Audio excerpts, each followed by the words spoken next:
I'm starting to run out of room in my garage. We're gonna go up here and see where the heck we gotta go. They're having fun trying to get this thing on my trailer. We're good. The two most expensive cars up here. The Lambo is still not running.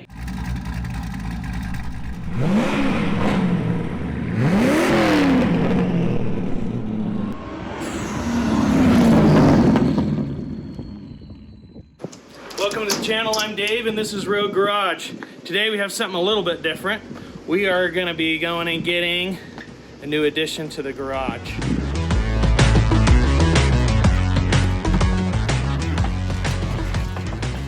So we're taking the Duramax, which is my normal work truck, over with my open trailer to go pick up our new stuff.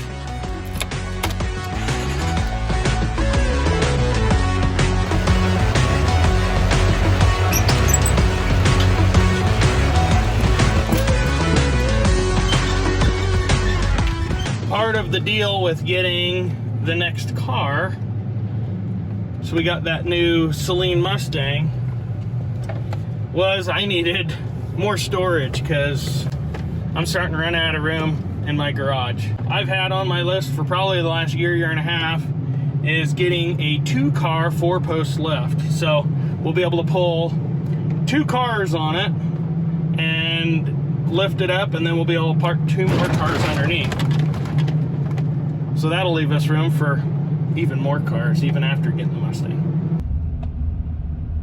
Oh, we're here at Estes. Oh, we're gonna go up here and see where the heck we gotta go to pick this up. I think it may be right over there.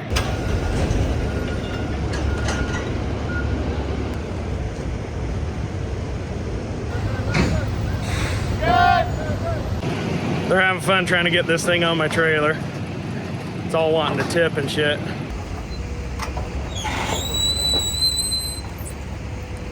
Sweet!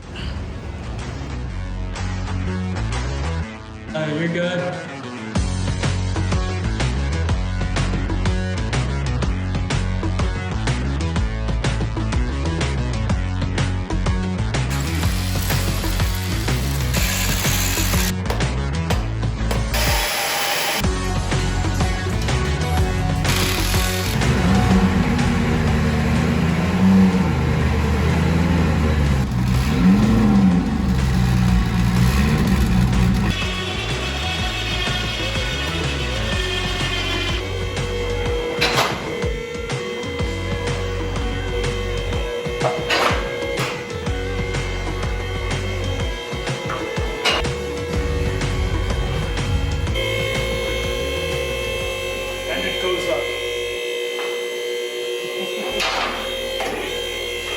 We have our mark so we don't crush the roofs into the ceiling. Right there. The 2 most expensive cars up here. Only about 6 inches to the roof. Kind of crazy.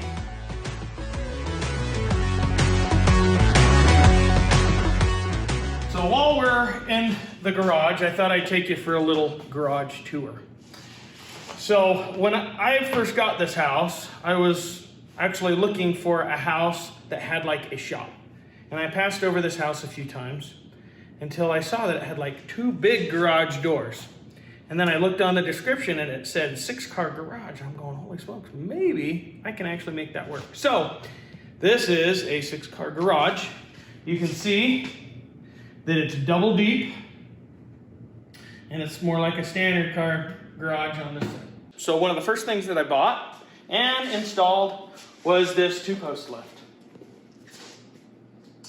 You can see my lovely builders put a crap ton of slope in the floor, and I had to dig this out and make it level. And that's why we kind of have some concrete up there like that, but it works great. It's a little bit fun to get the cars in and that, but I have the truck up there. I can get everything up there. And right now we're using it for storage for my 4-wheelers. And our new lift. So part of the deal with getting the new Celine Mustang was I need to have room. And I told my wife, I'm like, we're gotta keep you a spot to be able to park in the garage, which that over there is her spot to park, and you can see she is not parking in there. I don't know why, but now we have all that floor space, and I can get a couple more cars. Even better. I figure we do a little bit of updates on cars, where cars are at, projects, why we're driving them, why we're not driving them. This is for the Lambo. I'm not going to show you right now because it's for something in the future, but I think it's going to look cool. For some of you out there, you can kind of see the size of the box. It might be something for the outside, but we'll see. The Lambo is still not running. So, on that Lambo video, for those of you that watched it, I had my goofy little thing where I was at the end and pretending like I was going to start it. We we're going to go for a cool ride in the twin-turboed Lambo. Well, yeah, it's still not running. I am waiting on that damn input shaft from Hollinger that's in Australia. I did get word a couple of weeks ago that that input shaft had been made. They must have like forged the steel out of the ground and turned it into a block, and I don't know. It's taken forever. But it's in hardening, and they're gonna harden it and do their thing so it can like hold up and whatever.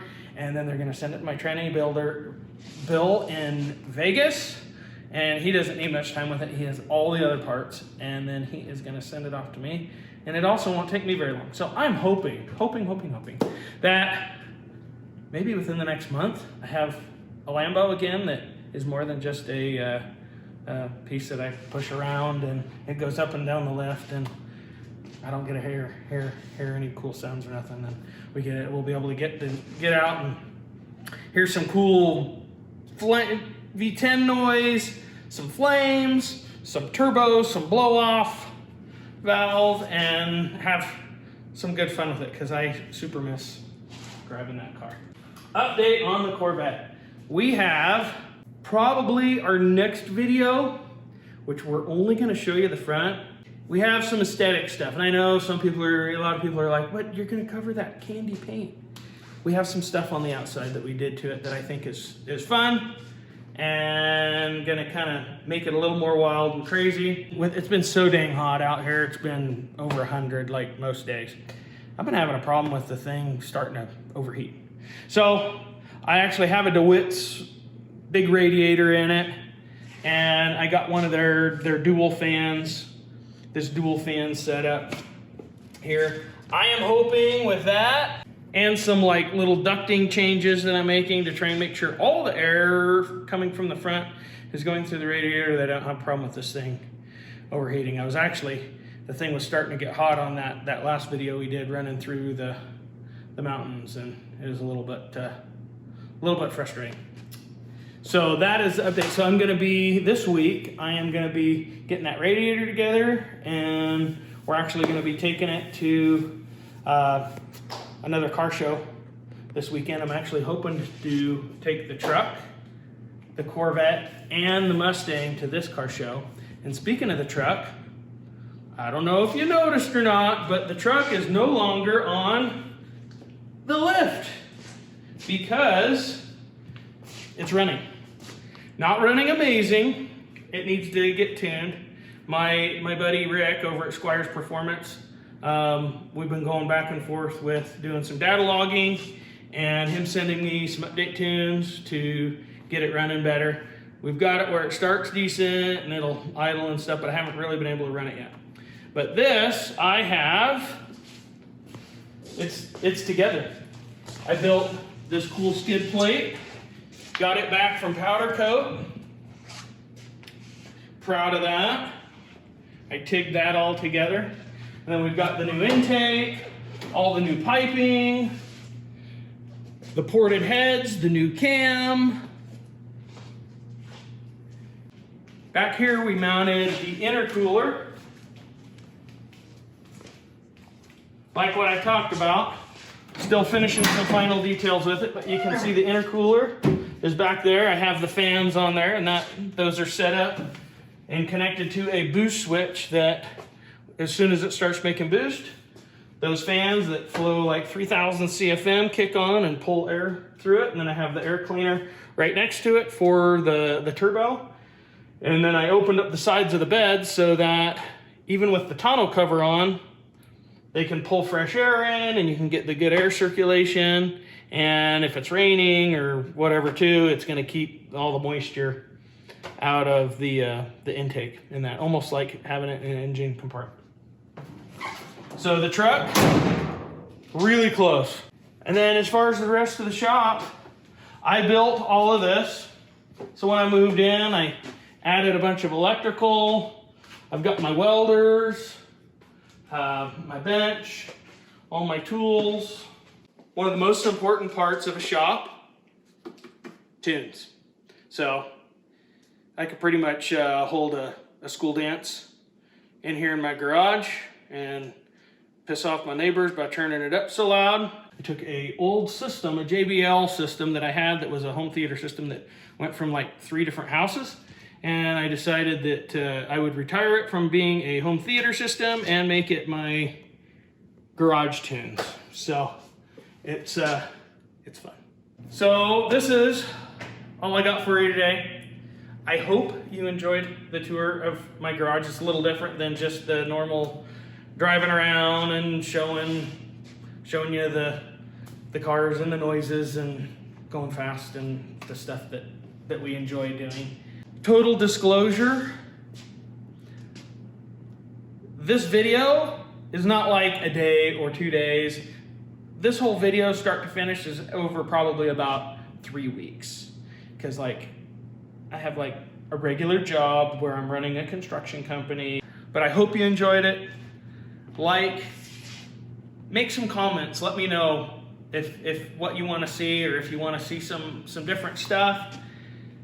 But that's all I got for you, and I am out of here. We'll see you on the next one.